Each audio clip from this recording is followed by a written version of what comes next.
Hi, I'm Alma. Welcome to this week's art blog, where I'm having fun, I think, more like frustration, with several attempts at a Polaroid camera that I paint with gouache. I had to have this Polaroid camera in a room in my imagination, so you'll watch my flails and finally success at creating what I had for the vision in my head. I'm super grateful that you're here. If you have any questions regarding the art in this video or any other videos, please let me know. I'm also going to be sharing the meaning and significance behind why I placed this camera in the room. I'll also be sharing some process explanations as well, and I hope you enjoy all of it. Sit back, relax, and enjoy the video. I'm working in a sketchbook and I'm taping off a 12 by 12 inch area with some washi tape. And these days I'm just absolutely in love with red with just a little bit of yellow. These are the gouache paints by Royal Talens, and I'm going to be doing a underpainting of this solid red. I made this piece a few weeks ago. You can watch this YouTube video if it interests you.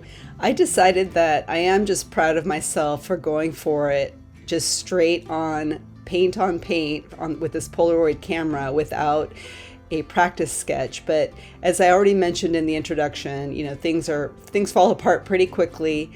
I realized just how much the red is bleeding through on the gouache, which is very typical of gouache, especially when you use quite a bit of water like I generally do.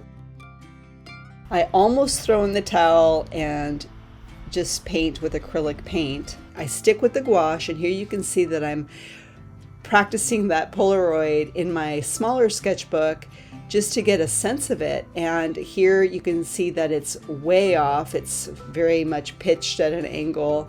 It doesn't sit flat. And so I'll keep going, and I'm trying not to bore you here with this speed paint, but I just want to, I guess, make the point that practice, really does help. And sometimes, at least I have put enormous expectations on myself, and I just have to be okay with the learning process. So finally, what works is putting that horizontal line really just made all the difference. And then I could look at the Polaroid and figure out how it was sitting flat on the table. But I decide that I'm going to, just to take some pressure off myself, this is my smaller sketchbook, and I'm going to do a little mock-up of the idea that I want to do on the bigger piece of paper. So I start over basically in the smaller sketchbook, and I don't finish this piece. I just sketch in the lines and I sort of sketch the idea out. There's this part of me that wants to practice, obviously, so that the Polaroid is correct, but I don't want to over practice the painting in general, because I feel like when I just am loose and I'm creating kind of, just off the top of my head, it feels really fresh, and my soul loves the new. So that's why I don't enjoy doing things over and over again. I just love the novelty, the discovery process of something, of a new piece of artwork. I am actually using myself as a model for this little character. I sat myself exactly as I wanted to be sitting on that camera. When you have this idea, sometimes the best thing to do is to put yourself in that position so that you have a photo. And I just set the timer on the phone since I didn't have my husband to take a photo of me. I like the idea that the Polaroid is bigger in relation to everything else. And I also wanted to have the Polaroid be a little bit more prominent, right, in the room. And so that's why all the furniture tends to be pretty small.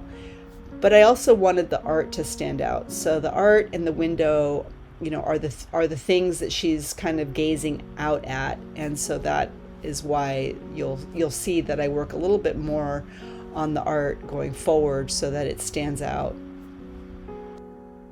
The artwork on the left is of lotus flowers. I love their symbolism.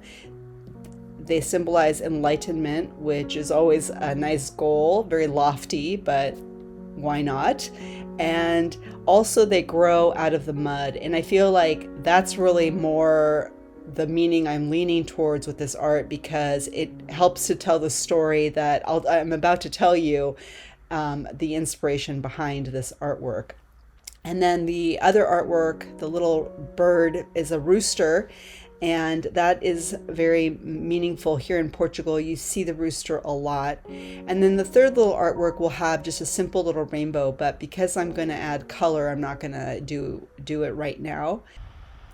And the rainbow is symbolic for me. It just represents that over the rainbow, way up high, you know, the song Somewhere Over the Rainbow, the joy that I'm feeling right now, and that leads me to the inspiration behind this piece. I've mentioned in other videos that as a child I had a swing hanging from an oak tree, and I spent a lot of time on it and in my imagination, which I can be honest, you know, it was an escape from a lot of the, you know, sadness I felt as a child too. But I've made peace with the past, and I'm connecting more and more with that imagination, which I think is the reason that I'm inspired to include the things that I loved from my past in my artwork, like this camera. I guess you could say that adult me has risen from the mud, and my daydreams are hopeful again, and the little girl in me is tickled pink. And why I say that is because while I include pink houses in my art a lot, because I think it would be very fun to own one of my own in Portugal, I'm just relishing the dreaming and the discovery of the new things in my life. I love making art that has my visions of the future, kind of like a vision board. And if you like that kind of thing, then watch this video where a year ago I placed the exact apartment building that I live in this artwork, and it all came to be. I love making videos for you, and I hope that this one inspires you to connect with the daydreamer within as much as possible. How can you bring your daydreams to life in your art? You just never know when the universe will use it as inspiration for your future. You deserve your big, beautiful dreams to come true. So I'm going to talk a little bit more about the decisions I'm making here. That little 3-tiered table, I found that on Pinterest, and it's different because one in Pinterest has a lot more details and some leaves, but I just loved how the forms of it would echo the 3 trees that I had in the window. So that's, you know, an opportunity for a repeat pattern. And the colors at this point, I'm mostly focused on the contrast, and in particular the little girl in the swing in the photo. I'm really aware that I want her to be seen even from a distance, so it's less about the color and much more about, you know, things standing out. And I decide too that if I do a blue sky, then she's gonna get lost, so I think I'm just gonna keep it red. Here I'm keeping some of the darkness on the floor, just around the camera a little bit more so that it kind of looks like a shadow. I'm not going to play up the shadows because I like the flatness of, you know, what I have created so far. I also want to point out, and I don't know if you noticed this, but I was adding some darker outlines around the door and on the corner where the walls meet.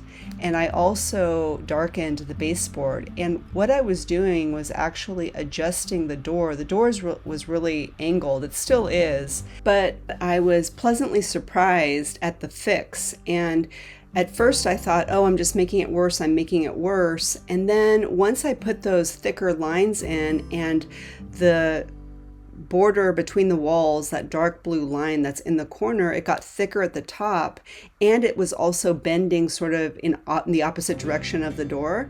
Then I sort of felt like it worked, and I was really glad that I just left it as it is. Here at the end, I'm just brightening up some of the elements, giving them a little more punch, and making sure that I repeat that creamy yellow that I've kind of introduced into the artwork in a few places around. So in the little plant stems in the window, and then in the little pot, it's the same paint as the camera. You guys, thank you so much for your attention and time. I really appreciate you.